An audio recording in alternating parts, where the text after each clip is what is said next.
My name is Eleanor Finch. I am 63 years old, and the first time my daughter-in-law Cassandra took credit for my corn pudding at Thanksgiving dinner in 2009, I thought she had simply misspoken. She was 24, newly married to my son Marcus, and maybe she genuinely forgot who had been standing over that double boiler since 5:30 in the morning.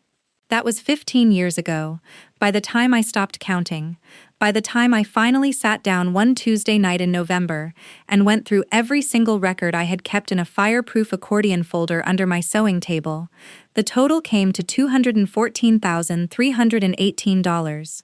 $214,318.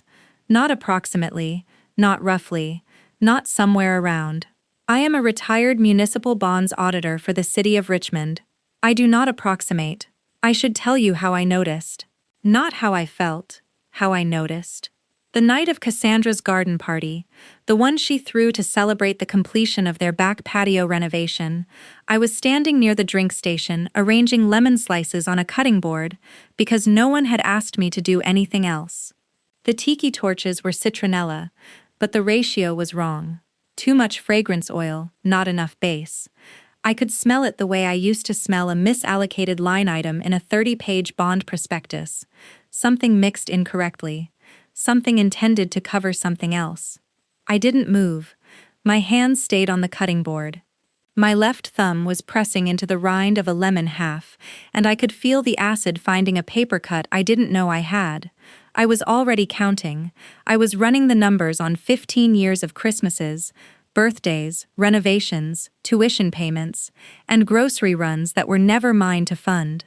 The total had been climbing for over a decade, and standing at that drink station, smelling the wrong ratio of citronella in tiki torches I had paid to install the previous summer, I knew the number. I had always known the number. That was my second cold moment. The first had happened earlier that evening. Cassandra had been introducing guests to her newly landscaped yard, the pavers, the pergola, the built-in gas grill, and when a neighbor complimented the stonework, Cassandra said, "We saved for 2 years for this." I was standing 6 feet behind her, holding a platter of deviled eggs I had driven 40 minutes to deliver. I did not react. I set the platter on the nearest flat surface and felt something in my chest go perfectly still, like the moment in an audit when the column totals diverge and you know, before you've even traced it, that someone moved money. Before I take you through what those records showed, and what it cost Cassandra when the full total was finally read aloud in a room she had decorated herself, I want to know something. What time is it where you are? Because I remember the exact time of every single deposit, every single check, every single Venmo transfer on this list. Noting the time is what I do. It matters more than people realize. Let me go back. Marcus is my only child. His father, my husband Ray, died of pancreatic cancer in 2003, when Marcus was 19 and halfway through his sophomore year at Virginia Commonwealth. I worked for the City of Richmond's Department of Finance for 31 years. Municipal bonds. My job was to audit the instruments the city used to fund infrastructure, schools, bridges, water treatment facilities. I read prospectuses the way most people read novels. I tracked where money was supposed to go, confirmed it went there, and documented when it didn't. I could spot a reclassified expenditure in a footnote buried on page 26 of a quarterly filing. That skill had kept $1.9 billion in public infrastructure funding honest for 3 decades. It was about to do the same thing to my own family's finances.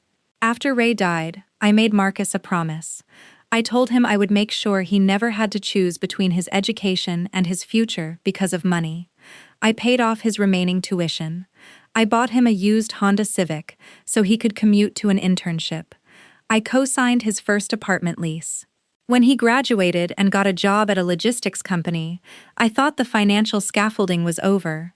I was 52, I had a pension, I had a plan, and then Marcus married Cassandra in 2008, and the first request came 3 weeks after the honeymoon.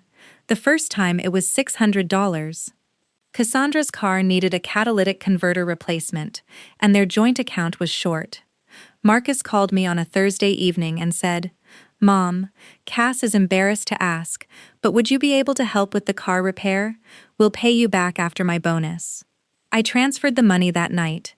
I was never paid back. I did not ask. That brought the total to $600, and it was October 2008. The second time was $1,400. 4 months later, for a security deposit on a larger apartment because Cassandra said the old one had mold. I transferred it. No repayment. The total climbed to $2,000. And we were only in 2009.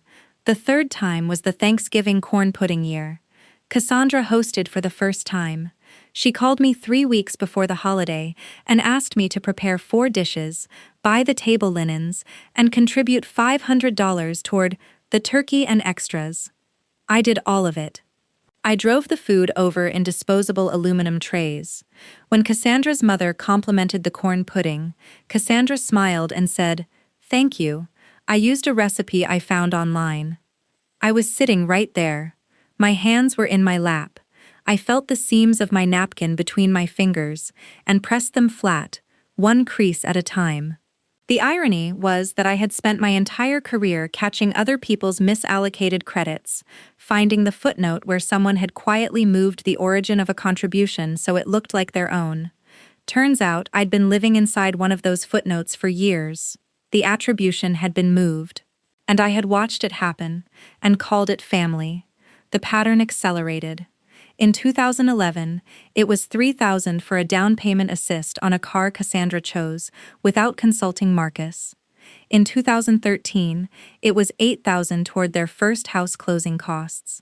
Marcus said they were 2% short, and could I bridge the gap? In 2015, it was $12,000 for a kitchen renovation Cassandra said would increase the home's resale value. I was making $67,000 a year before taxes and contributing to a pension I couldn't touch for 7 more years. The requests came every 4 to 5 months. Each one was slightly larger. Each one was framed as temporary. Each one was never repaid. By 2017, the running total had reached $81,000. I knew because I kept a ledger. A real one. Green columnar paper, the kind I used at work. Date, amount, stated purpose, actual outcome, repayment status. Every entry said the same thing in the last column: none. The largest single request came in 2019, $22,000. Cassandra wanted to open a boutique event planning business, and she needed startup capital. Marcus called me on a Saturday morning and said, "Mom, this is the last time, I promise." This is her dream. I transferred $22,000 from my savings account on March 11, 2019. The boutique lasted 9 months. It closed without ever hosting a paying event. I was never told what happened to the startup capital. The total climbed to $139,000. And we were only in 2019. I want to pause and update that number. $139,000. That was more than 2 full years of my gross salary. That was the entirety of what Ray and I had saved for a retirement cabin near Smith Mountain Lake. The cabin was a drawing on a napkin in 1997. It became a savings account in 2001. By 2019, the savings account was empty, and the napkin was in a box in my attic. Between 2020 and 2024, the requests continued. A pandemic-era bridge loan of $4,000. A nursery renovation for my granddaughter Lily, $9,000. Private preschool tuition Cassandra selected without asking if I could contribute, $6,000 per year for 2 years. A patio renovation, $16,000. Marcus stopped being the one who called. Cassandra texted me directly. Short messages. No greeting. Eleanor, Lily's tuition invoice is attached. Due before the 15th. Eleanor, patio contractor needs half up front. Venmo works. That brought the total to $214,318. I kept records of all of it, not because I planned to use them, because that's what I do. I track things. Every Venmo confirmation, every bank transfer receipt, every text message requesting money, every single one exported and printed and filed in date order in that fireproof accordion folder. 31 years of municipal bond auditing had taught me that records are not grudges, records are architecture. They hold the shape of what actually happened when everyone else's memory gets convenient. Now let me show you what those records revealed when I finally laid them out. Layer 1 was the surface, the garden party, the patio I'd funded, Cassandra introducing it as something she and Marcus had saved for. That was the obvious insult, the one you already know from the title. But that was just the receipt on top of the stack. I went home that night, the night of the party, the night she told me I wasn't even family, and I opened the accordion folder for the first time in months. I wasn't looking for anything specific. I was looking at the whole ledger at once, and when I did, I saw what I hadn't seen when the entries came one at a time. The requests weren't random. They weren't emergencies arriving unpredictably.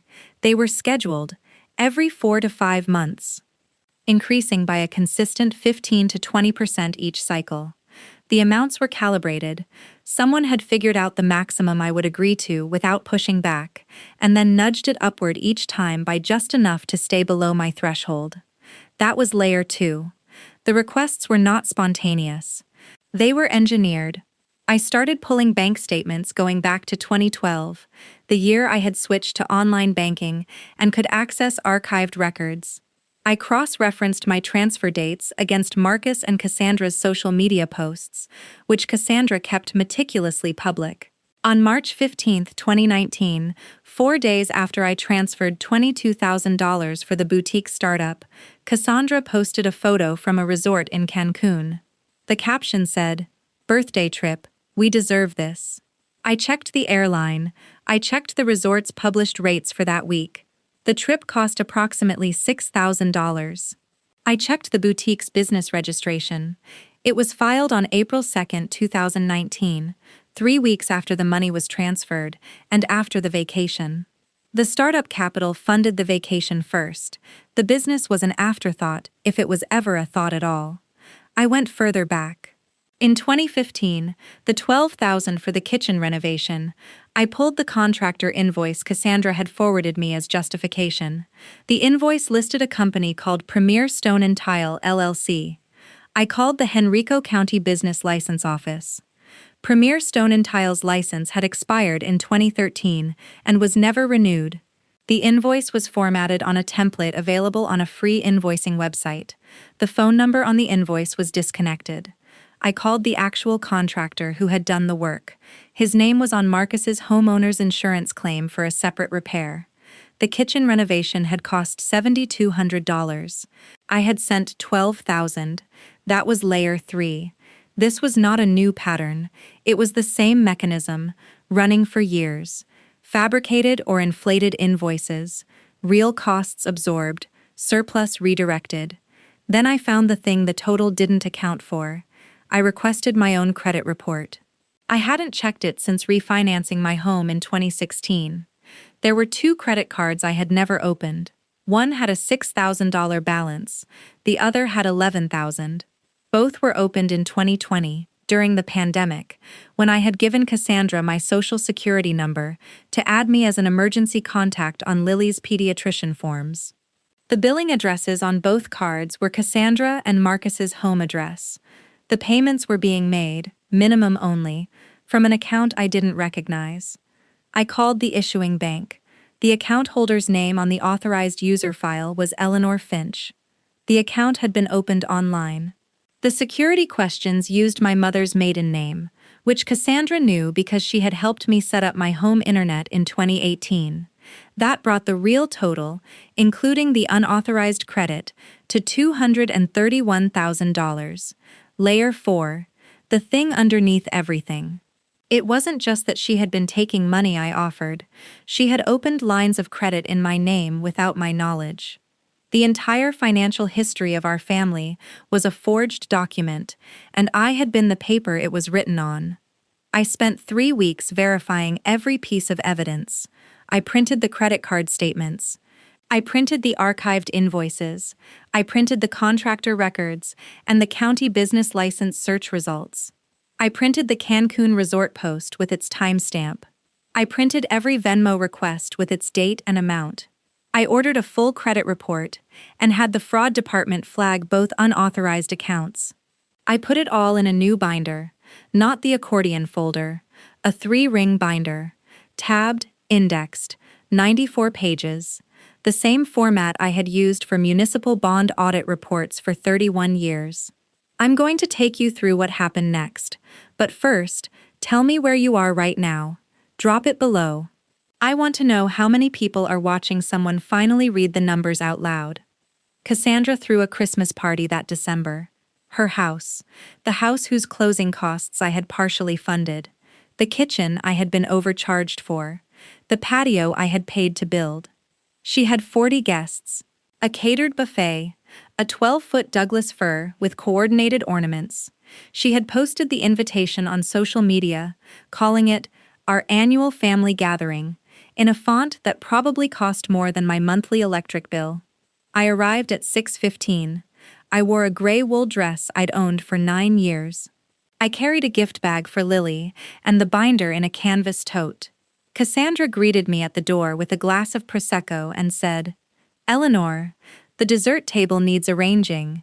You're so good at that." I set the Prosecco on the hallway console table without drinking it and said, "I need 15 minutes with you and Marcus."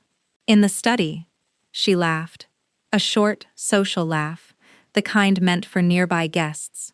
"We're hosting, Eleanor. Whatever it is can wait." "It cannot wait." Marcus appeared from the kitchen. He looked at my face, and then at the tote bag. Something in his expression shifted. Not concern, exactly. Awareness that the room's temperature had changed. He said, "Mom, what's going on?" "I have something to show both of you, in private." Cassandra's mother, Diane, was sitting in the living room near the fireplace. Cassandra glanced toward her, and then back at me, and said, "Fine. 5 minutes, study." She said it the way she said everything, as though she were granting me a privilege she could just as easily have withheld. The study was Cassandra's office, built-in bookshelves, a glass-top desk, framed photos of Cassandra at events she had planned. One photo showed the garden party, the patio, the tiki torches, the pergola. The room she had built with my money, decorated with her name. I set the binder on the glass desk. I opened it to the first tab. I said, "This is a complete financial record of every dollar I have transferred to you, or on your behalf, since October 2008. The total, as of last month, was $214,318. Marcus sat down slowly in the leather chair behind the desk. Cassandra stayed standing. She crossed her arms. She said, "Eleanor, you've always been generous. We've never denied that." I turned to the second tab. "These are the invoices you provided as justification for several requests. This one, Premier Stone and Tile, is a company whose business license expired 2 years before this invoice was generated." I placed the county records printout beside it. Cassandra's jaw tightened. She said, "That's a misunderstanding. The contractor used a different entity name." I called the contractor. His company is Ridge Construction. The kitchen renovation cost $7,200. You invoiced me for $12,000. Marcus looked at Cassandra. She didn't look at him. She looked at me and said, "You're doing this now? At Christmas? In front of everyone? We're in the study. No one else is here. You know what I mean. You've always done this. Made everything about money, about what you're owed. Tactic 1, reframing me as the aggressor." I turned to the third tab. The Cancun trip, the resort post, the timeline showing the $22,000 transferred 4 days before departure, and the business registration filed 3 weeks after return. The boutique was not a startup. It was a withdrawal. Cassandra took a step back from the desk. "I poured my heart into that business. You have no idea how hard I worked. I had a breakdown when it closed." Tactic 2, the credibility defense through victimhood. I said nothing. I turned to the fourth tab. "These are 2 credit card accounts opened in my name. I did not open them. I did not authorize them. The security questions were answered using personal information I provided to you for Lily's medical forms. The combined balance is $17,000. The room went silent. Marcus leaned forward. He picked up the credit report. His hands were steady, but his breathing was not. Cassandra said, "After everything I've done for this family, the holidays, the parties, the way I've kept everyone together, this is how you repay me? By turning my husband against me at Christmas?" Tactic 3. Family loyalty and service. Marcus set the credit report down. He looked at Cassandra and said, very quietly, "Did you open credit cards in my mother's name? This is insane. Marcus, she's always been like this. She kept a ledger. Who keeps a ledger on family?" She looked at me with something between fury and incredulity. I did not answer her question. I looked at Marcus and said one sentence. "Cassandra doesn't borrow from family. She invoices them for the cost of being included." Silence. I did not elaborate. The study door opened. Diane, Cassandra's mother, stepped inside. She had not been invited. She was holding a folded document in her hands. She stood in the doorway and said, "Cassandra, I need to say something." She looked at me. "Mrs. Finch, I owe you an apology. 3 years ago, Cassandra asked me to co-sign a personal loan using your home's equity as informal collateral reference. I didn't co-sign, but I didn't tell you." She placed the folded document on the desk. It was a loan application with my address listed under additional property reference. Diane's hands were shaking. "I should have told you then. I'm telling you now." Cassandra stared at her mother. Her face went white. Not the white of shame. The white of someone whose accounting system just lost its last column of support. I collected the binder. I closed it. I picked up the canvas tote and put the binder inside. I walked out of the study, through the living room, past the 12-foot tree, and the catered buffet, and the 40 guests who had no idea what had just happened on the other side of that door. I drove home in the dark. My hands on the steering wheel smelled like lemon rind. The consequences arrived in the order. Consequences always arrive, slowly at first, then all at once. Within 2 weeks, I filed a formal identity theft report with the Richmond Police Department. Both fraudulent credit card accounts were flagged, investigated, and closed. The issuing bank's fraud department confirmed the accounts had been opened using information I had not authorized. A detective called Cassandra for a voluntary interview. She retained an attorney instead. By January, Marcus moved into a furnished apartment near his office. He did not file for divorce immediately, but the separation was immediate and total. He called me once during that first week and said, "Mom, I didn't know about the credit cards. I need you to believe that." I said, "I believe you didn't know about the credit cards." I did not say I believed he didn't know about the rest. Some truths require their own timeline. Cassandra's event planning social media accounts went silent in February. 3 clients who had booked her for spring events contacted her, asking for refunds on deposits, after the police investigation became a matter of public record through the court system. Her Instagram bio changed from "curating celebrations that matter" to blank. In March, the district attorney's office offered Cassandra a pre-trial diversion agreement. She would repay the $17,000 in fraudulent credit card charges over 18 months, complete 40 hours of community service, and submit to a financial ethics course. She accepted. The alternative was a felony identity theft charge. Diane, Cassandra's mother, called me in April. She said, "Eleanor, I watched this happen for years. I told myself it was just how Cassandra was with money. I told myself you were comfortable enough that it didn't hurt you." She paused. "I was wrong. And I'm sorry." The apology was real. I could hear it in the break in her voice, but it did not undo the years she had watched her daughter hand me fabricated invoices and said nothing. I thanked her for calling. I did not say it was all right. It was not all right. Some things are true and unresolved at the same time. Marcus filed for divorce in June. The proceedings were not contentious because the financial records told the story with a clarity that no argument could dismantle. He was awarded primary custody of Lily. Cassandra was granted supervised visitation. The court ordered her to maintain employment and continue restitution payments. I spent that summer doing something I had postponed for 21 years. I drove to Smith Mountain Lake, not to the cabin Ray and I had drawn on a napkin. That cabin was never built, and the savings account that was supposed to build it had been emptied years ago. I drove there to see the water, to stand at the shore and feel the specific quality of light that Ray had described when he first suggested we retire there.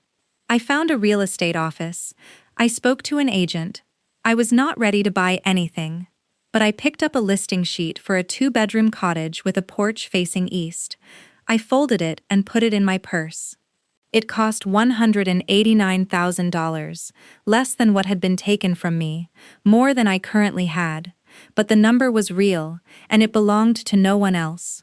Lily turned 4 that August. I drove to Marcus's apartment and brought her a strawberry cake with white frosting and 4 yellow candles. We sat on the living room floor, and she blew them out and clapped. Marcus stood in the kitchen doorway watching. He didn't say anything for a long time. Then he said, "Mom, I should have seen it." I said, "You're seeing it now. There are things a running total can show you, and things it cannot. It can show you $214,000 in transfers. It can show you $17,000 in unauthorized credit. It can show you fabricated invoices and calculated timing and a pattern so consistent it could have been charted on a graph.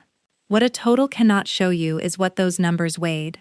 Not in dollars. In Tuesday evenings when I ate soup alone because the grocery budget had been trimmed to fund someone else's renovation. In mornings I drove past the turnoff to Smith Mountain Lake on my way to work and didn't let myself look. In the particular silence of knowing something is wrong and calling it love because the alternative is calling your only son's wife a thief. The total on the ledger was never the real total. The real total was years. The real total was a drawing on a napkin that stayed a drawing. The real total was the distance between the life I had planned with Ray and the life I funded for someone who, at a garden party she threw with my money on a patio I paid to build, looked at me in front of 40 guests and said, "You're not even family." She said it at 7:42 p.m. I noted the time. I always note the time. Breaking a cycle is not dramatic. It is not one speech. It is not a binder on a glass desk, though that is part of it. Breaking a cycle is the morning after, and the morning after that, when you wake up and the phone does not have a text requesting money, and you feel the absence like a phantom limb, not because you miss the requests, but because for 15 years, being asked was the only evidence you had that you were needed. Learning the difference between being needed and being used is not an epiphany. It is a practice. It is choosing, every day, to let the phone stay silent and not fill the silence yourself. If you sat down tonight and added up everything you've given to the people who call you family, not in gratitude but in obligation, what would the total be? And if you saw that number written on green columnar paper in your own handwriting, would you keep counting? Or would you finally close the ledger? This story is a fictional narrative created for entertainment, education, and dramatic reflection. We hope it reminded you that your dignity is not negotiable, and that setting a boundary, even a painful one, can be an act of love for yourself and everyone the pattern would have reached next.